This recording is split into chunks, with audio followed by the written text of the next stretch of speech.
guess what? You're gonna have issues. Trucking has taken a toll on my health.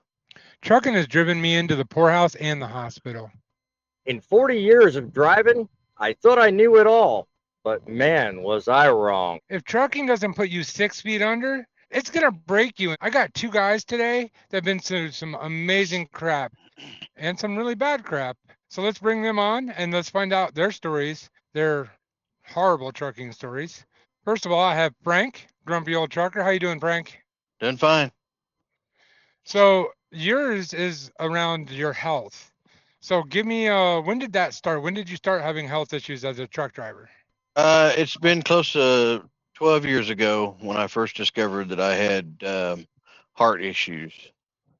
And Okay. I also discovered I was diabetic around that time also. So after 12 years, that meant that you were in the industry for about 12 years. So about halfway through your current career in trucking. Pretty close because I've been doing it for a little over 23 years now. So that's Frank. We're going to find out more about what happened to him in trucking in just a second. Let's bring Boss Man on. Boss Man is going to talk about something that definitely I can relate to. So his truck broke down. He was an owner op, if I remember correctly. You tell the rest of the story.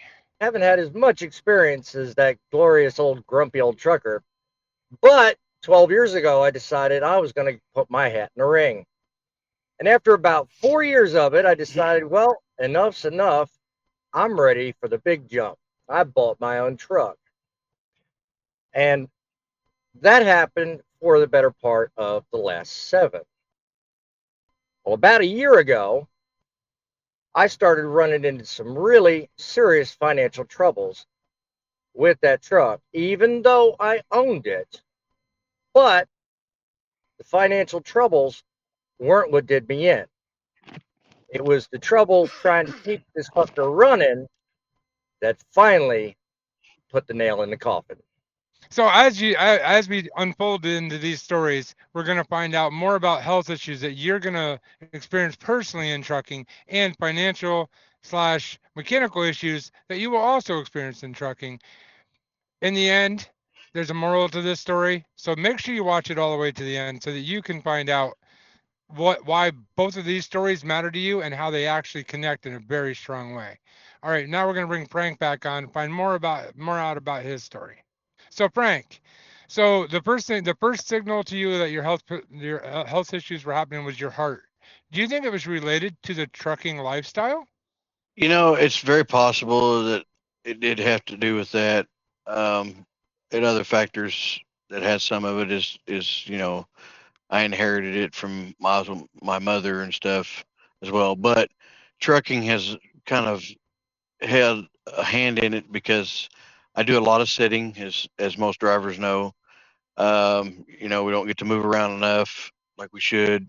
You do see a lot of active drivers that get out there and they do exercises. They'll carry their exercise equipment. I've seen drivers actually have a whole gym. It looked like to take it out and start doing exercise and stuff. Each driver is different. Myself, I was more of the I wouldn't call myself lazy. I'd say I just wasn't one of the types that wanted to get out and do all that exercise and stuff because I felt that walking up to the shipper's door and getting the paperwork, walking back and forth to do my pre-trips, walking back to open the doors and bump the docks was enough exercise, which it is a lot of exercise, but it's not enough. You need to keep yourself going. You need to get out, do some jumping jacks, do some sit ups. And like I said, there are some drivers I've seen that are really active with doing a lot of that. But then there's a lot of us drivers that are just kind of laid back, like, oh well. Another thing that doesn't help is back when I started driving, if you wanted cold food, brought your own food with you to keep in a cooler, you had to have an ice chest, or you had to figure out a way to keep your food cool in your truck because they didn't have these nice little refrigerators like they do now in most new trucks. Right. So, wow, that was a lot to unwrap there. Definitely, exercise and food definitely is contributing factor. And by the way, I freely admit I am lazy. Just saying. All right. So, the boss man wanted to weigh in on that actually. Even though we're talking about Frank's story, we're going to go ahead and bring the boss man in and let him say his part. I'll be honest with you. Laziness, I can definitely relate to that. I'll tell you what, as a driver for only 12 years, it's really easy to get caught up in the, oh, I got this. Me, I'm 6 foot, thin framed. Yeah, yeah, good gust of wind comes along. Where'd he go? So, I mean, there's not much to me. And it's really easy to just have that, I've got this under control mindset. So, yeah, to a large degree, yeah, it will catch up to you real quick. I'm 54 and I don't freely admit my age, but I can definitely tell it's catching up. And every time I go in for a DOT physical, I literally go in there sweating. It can catch up to you real quick. So watch your health out there, guys. Definitely, the diet and the exercise have a lot to do with it. Um, Also, I think the hours of sitting in the truck while you're driving. I mean, yes, doing exercise once a day or twice a day could do a huge thing, but when you sit on your butt for 11 hours, whether you're exercising at the beginning or the end, it's still detrimental. So, boss man, if I remember correctly, you had a Peterbilt. I want to go into like what happened to the Peterbilt, and then the next. I'll say I don't want to hear all of it at once. I'll say the next month after your Peterbilt broke down, because from my experience, when I had a breakdown, it wasn't a, oh, and then it was fixed, or oh, then I couldn't fix it and I did this. There's always more to the story. I want to hear the more to the story part. Let me preclude that by saying I have always been a man who's been very meticulous about research. When it comes to maintenance on a truck, my whole channel, my original channel, Deviator on the Road, before it became That's Truckin', was built on the premise of teaching those watching to have a maintenance plan, have a schedule, have a budget. And I was very meticulous about practicing what I preach. I owned the truck for 7 years. And for 6 of those 7 years, I practiced what I preached. I put away a certain amount of money. I even carried an escrow. And I had my crap together, as it were. And in November of 21, I finally paid off and made the last payment. So I will say I did get a little froggy with, okay, I've got more money.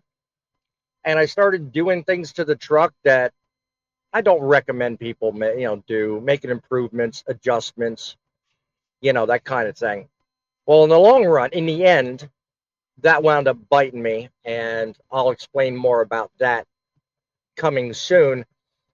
The gist of it, though, is that if you're not particular on the schedule you set,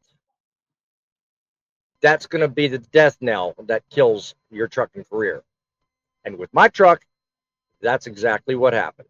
The only thing I didn't hear, I want to backtrack just a little bit. The only thing I didn't hear is what exactly broke on your truck, and how weren't you prepared for that particular time? Because again, I can relate the situation I went through, but you went through a different situation. So fill me in on that. Okay. It was about April of last year. I'm trying to remember the numbers now because the numbers actually do matter. April of last year, I started noticing that the regen intervals were happening more and more frequently, and figured out, okay, it's time to get a replacement DPF filter. It had happened several times prior. Did the replacement, everybody was better. The truck regen, everybody had a grand old time. $3,200 later. Only this time, the diagnostics that came back indicated that it wasn't a full DPF filter. You get back your diagnostics and you can tell immediately if the soot levels on your DPF have risen above moderate. Okay. Now, most times, if your regen system is working adequately,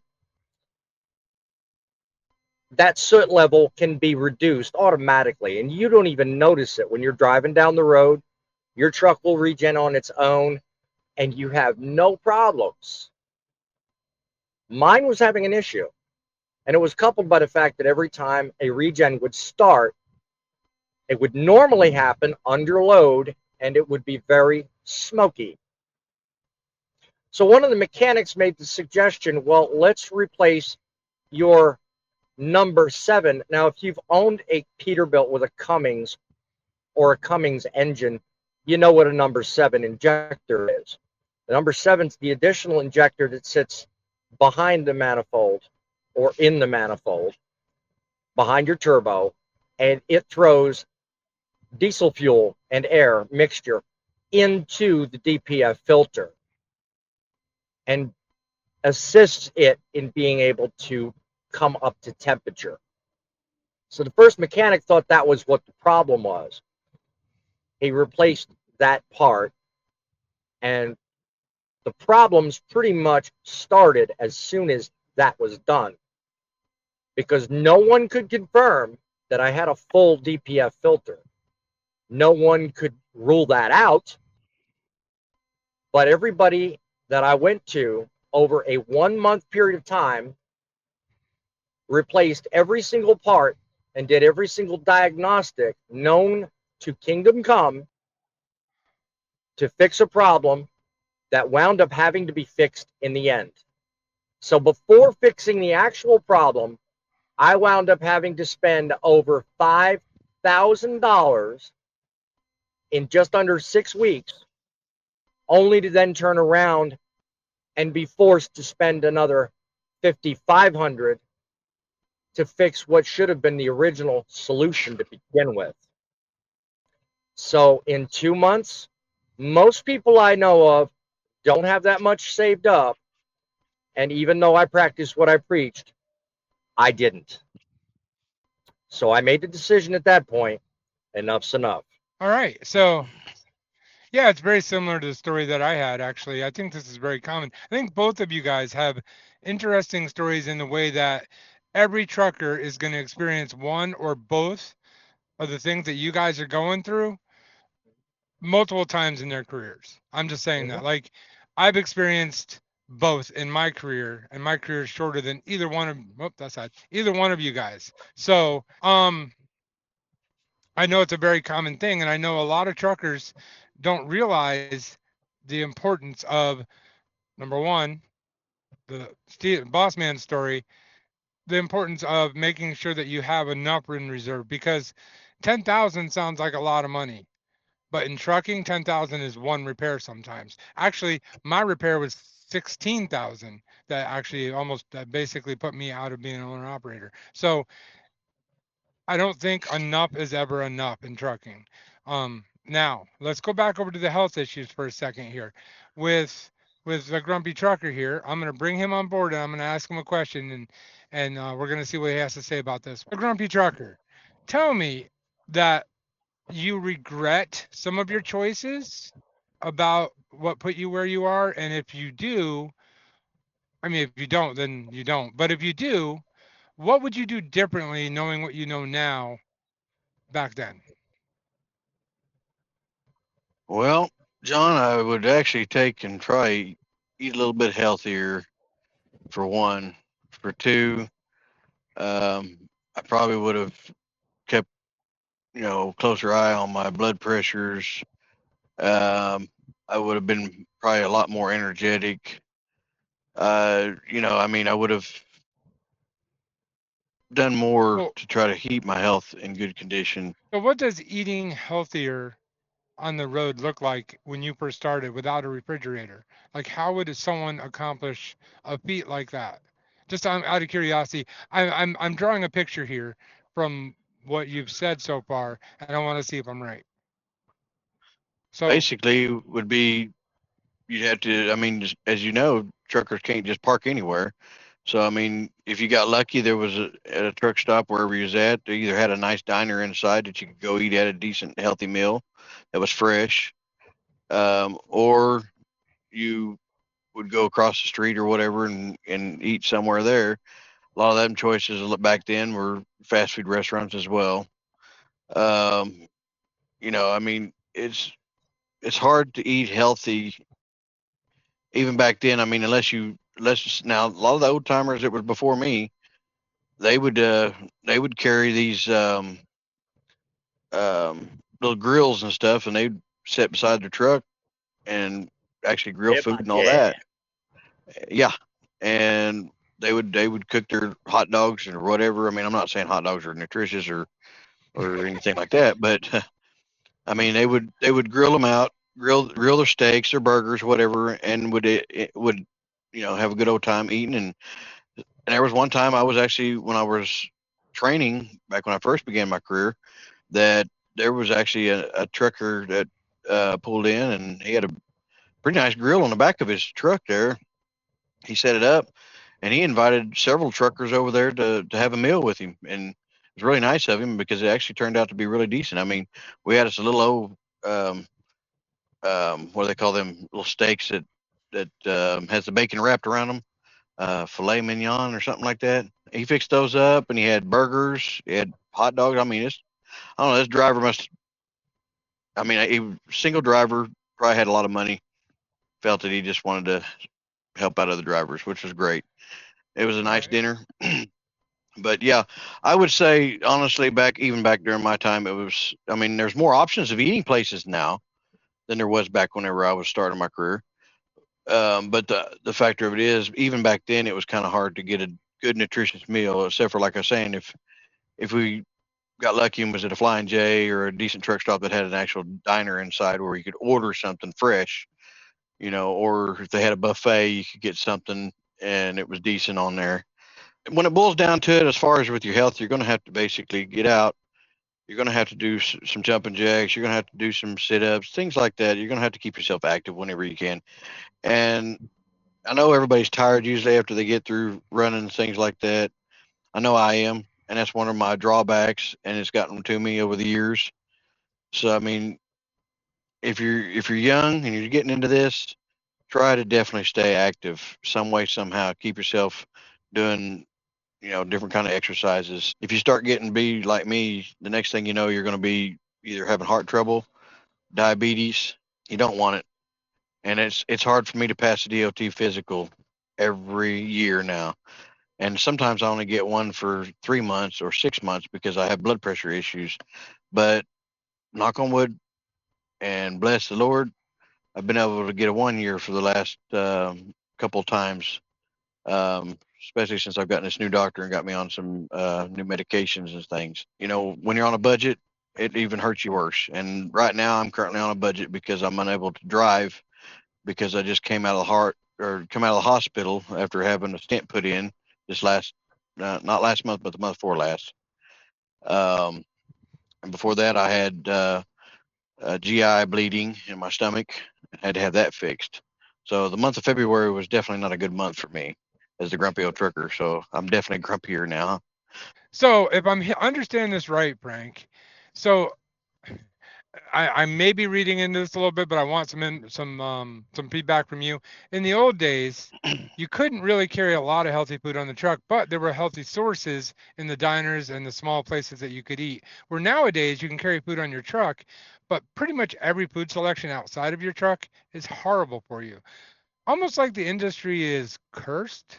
It's basically, you might as well say, it's kind of took a total U-turn on the health issue. I'd say, it was it was unhealthy back then and it's unhealthy now. So you want to try to basically, like I was saying earlier, you want to try to do as best you can with trying to eat healthy if you can bring your own stuff and exercise as much as possible, whether you want to or not. I regret not doing more exercising whenever I was younger. Yeah, in the old days, it seems like the older truckers maybe they couldn't bring as much food on their truck, but they had healthier choices to eat outside. And now it's the exact opposite. You can bring healthier food on your truck, but everybody's too lazy and doesn't want to, so they eat at the unhealthy places at the truck stop. So it's almost like a flipped universe from what it was where you started. Yep, pretty All much. right, That pretty much very summed it good. up in a nutshell. Nowadays, it's very challenging when you're on the road. If you're looking for a restaurant that serves balanced meals, you really find it very hard to do that because most diets and most nutritional information is not available.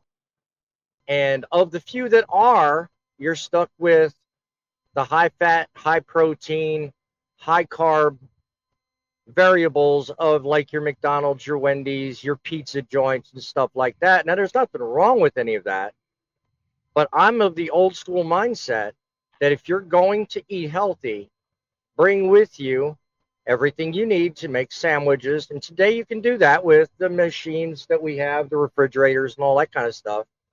And we have microwaves we can put in here. So, when in doubt, stock it, do it yourself. I mean, it's the best thing. And the more I think about it and hear your story, Frank, I wish to God I had done all that stuff. In today's society, even the food that is not good for you is worse for you now than the food that was not good for you 15, 20 years ago. And I don't want to get into a whole, conversation about it, but that's my opinion, and I find that to be true. So it's even stacked worse against you now because even the stuff you buy in the stores and you buy at the truck stop probably put you 6 feet under. Let's get back to the catastrophe that was you losing your Peterbilt and changing. So you started to touch on, the reasons why you lost your Peterbilt. So let's get further into that. So you lost your Peterbilt. How did you lose it, and what was the next thought process and steps that you took? Losing a truck is a rather harsh way of putting it. I would say I gave it up simply because of the expense and the trauma of realizing I didn't have the money I needed. So I will gladly admit defeat and say I made the educated decision that it was time to give up trying to fight a never ending battle. So you get to a point with repairs where you have to honestly sit there and do the math. Do I face more trouble trying to fix something and get out of the hole that you're in, if that's in fact what happens, or do I just start over? So I made a decision at the time it was necessary to make it. You know what? It's best I start over. And I was lucky in that I had a network of people through a lengthy time of building relationships that I could fall back on and depend on to come through for me and show me results. You had to come to a point where you had to realize that that part of you being owning your own truck and driving out on the road had to come to a sudden end, and you had to go work for somebody else. Or are you a company driver now? Technically, I am of the company like, yes. I'm still an owner operator in that I have full control over my load schedule and where I go and what loads I can and cannot take. However, on the pay side, I'm considered and paid like I'm a company driver. So Okay. that was one of All the right. sacrifices I had to make. Now, for those of you that aren't familiar with my channel, the reason why I'm asking that question is because if you haven't seen it yet, I'll link it right up here or right over here. In one of those corners, there will be a link, and it will take you to a video that will tell you what happened to me. It's very similar to Boss Man's story. So check it out when you get a chance. Guys, in trucking, it seems like it's either going to take you into the broke house or into the coffin. And it doesn't seem like there's much in between. Now, I do know successful truckers, don't get me wrong. I'm being a bit dramatic. I know that. But if you don't do everything right, and if you aren't persistent and push through problems, then that is where you'll end up. Frank, one more question for you. When you realized that you were having health issues, at what point did it start? Like even now, because I know from our conversations off of YouTube and over the phone, the realization is coming to you that either retirement or not being a truck driver is going to be an option soon. Like I know when my truck broke down, or currently through health conditions, I have trouble getting to that point. What is Where are you now, and are you to that point yet? Well, currently I am on health leave, as I was talking about earlier, because I've after having issues going on back in February. Once I see the doctors, if they clear me and say, yeah, you can still drive truck, then I should be all right. If I get information saying that I'm unable to drive, whether it be for a short time or not, it's a pick of the litter kind of deal. I mean, I I jumped through so many hurdles as it is. So I never know if I'm going to be able to continue my career, which I enjoy and I love, or I'm going to be stuck trying to fight for my disability because I'm unable to really do any other kind of driving jobs or any other kind of career because, I'm creeping up on the age of 45. And I do know that a lot of places don't like to hire somebody that's a certain age because they feel that you're untrainable and all that. So even if I went and took another trade, it's a flip of the coin if I would be able to work anywhere else. So yeah, it's very possible that if my health does not improve or at least maintain a decent health level that's required by DOT, my career may come to an end and I may wind up having to basically hang my CDL up on the wall as a reminder of my years in the past, which is sad. Yeah, I definitely get that. Now, definitely get that. That would be tragic for me too. I understand that this is probably not an easy conversation, and that this is a conversation that, because you're going through it right now, and you've been going through it for quite a few years at this point, and you've been fighting to stay on the road. So I'm going to pull out my little crystal ball for a second. And I want to ask you a question that hopefully that you take seriously because it's not a joke. Um, if somebody could tell you that you would be where you are right now, the day that you were going to get your CDL, would you have changed your direction, or would you have you continued on because trucking was just part of who you are? If someone was able to tell my future whenever I first began trucking and told me that I would have to change my healthy eating habits and things like that, and I think I would actually have to be able to, if I could turn the clock back and say, yeah, I'm glad I listened to that. I'm sure that I would. And I've always enjoyed, trucks. Period. Whenever I was younger, I used to love watching trucks go down Turnpike when I was younger. So I mean, it's not something that I just chose out of thin air and said, "Oh, I want to drive a truck." No, it's been something I've wanted to do since a childhood memory, and I stuck to it. My mother basically kind of pushed me towards it. So even knowing the future, like an option, I'm taking the option away that you could choose to eat healthier. Even knowing the option that you could end up where you are right now, you still would have become a trucker. Be honest with you, I believe I would. I mean, because it's something that I love doing, and I enjoy it. It's not something that's just to make money. I enjoy it. I love getting out there. I love what I do. I'm a professional. I take stride and profession into it, and it's just something that I love. It's a career, but it's also something you have to want to do. You have to feel you have to feel it. It's just like it's a gamble. I mean, you might say you're like going to give it a try, and you're either going to love it or you're going to be like, no, I don't like this, It's and not I a job, it's a way of life. It really is. Thank you, Frank. I really appreciate you sharing your story. If there was one piece of advice other than eating healthier and exercising, because those are obvious advice things to give in this situation, is there any other advice that you would give a newer trucker or someone thinking about getting into trucking when it comes to health? Would you, I'll let you fill in the blank. What if I was starting over, I would tell you this. basically anybody new coming in, I would say literally make sure that you take good care of yourself one way or the other, whether if it's from eating healthy or if it's from exercise or something. I would say, like Boss Man just said, it's a life choice. You have to want to be a truck driver and be a professional at it, not just something. Oh, I want to try this and not like it. Um, you can't just give up. I do my darndest to stay out here as much as I can because I don't want to have to be on disability. I want to continue my career and make a living because I make more money driving a truck for my family and provide to them than I can off of a disability check every month. I'll give you my 2 cents from my experiences. If a new trucker asked me and I couldn't bring up eat healthier or exercise, I would say, as a man, I personally hated doctors, never went to doctors, never asked for help. It's probably the one of the worst things you can do as a truck driver. You don't get many opportunities, but if a doctor can head off something ahead of time, you know, catch your blood pressure before it gets too bad, you won't get an aneurysm.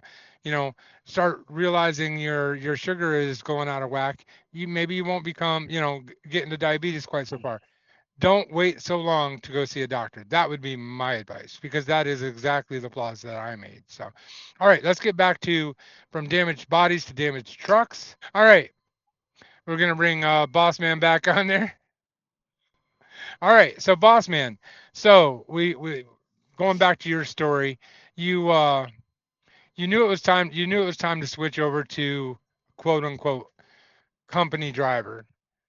Now, looking back over what you've been through financially, if you ever got the opportunity, what would you do different to make sure the same outcome didn't happen? Because you said you were doing the right things to begin with.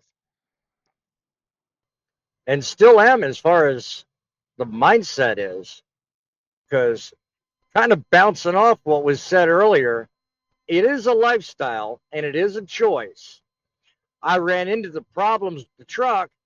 Not only did I have to make a choice as to exactly how much crap I was going to put up with the truck, at what point in time was I going to cut that off and actually make a decision?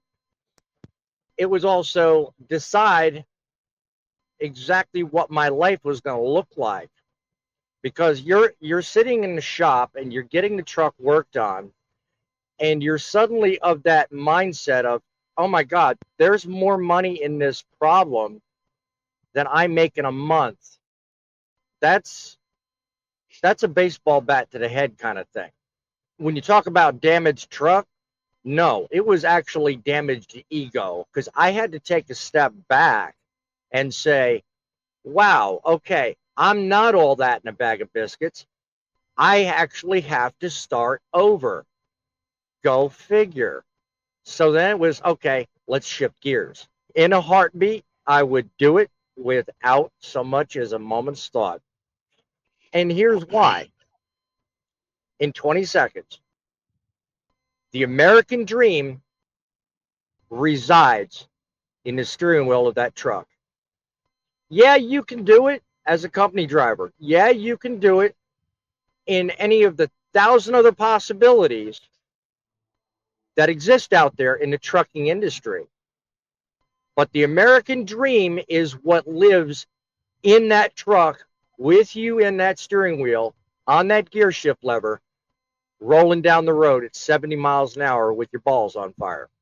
So the parameters would be plan ahead. But when you plan ahead, look back on my videos, comment below. Tell you what, 90% of people don't do plan B. Most, if they do plan B, don't make it to plan C. So the parameters always have a backup plan. Yeah, I was always famous for a backup, but I never went further than that. So that was one of my largest mistakes, and that is worth learning from. Woo, motivational. All right. So today we've learned about health issues that you can have as a truck driver, truck issues you can have a truck as a truck driver, and we even touched on a little bit of the stuff upstairs with, how do you handle going through such health and financial and mechanical issues and continue doing what you do, as every trucker that's on the road has experienced. We've all gone through this. We've all either, if we haven't, we will. If you haven't had health issues, if you haven't had truck issues, even as a company driver, guess what? You're gonna have issues. If you want to stay in this field, it's a thing. It's never gonna go away. It's the lifestyle that we've chosen. Now I'm gonna beat myself up here for a second. I asked both of them if they would still choose what they chose. So I gotta be fair here and ask myself, would I choose the exact same for myself? Well, yes, I would. My story is that I started driving at a much older age, but I dreamed about being a truck driver since I was a little kid. And as I grew up, my life got in the way. And I don't mean that as a derogatory thing towards my life, because my life was my wife and my kids. They never didn't really ever get in my way, but they put that dream on hold because I didn't want to be the dad that wasn't home for my kids. So I did put it on the back burner, knowing someday I would get here, and I did. The problem is choosing that lifestyle means you're going to choose constant problems, constant breakdown, constant change, as I heard a video say earlier today, constant things that you're going to have to deal with on a daily basis. If that's something that you're okay with, then maybe trucking's for you. But make sure you take it seriously because it will make you broke and it may even put you in the ground. Always remember, truckers are people too. Have a great day. Driving with John is coming through!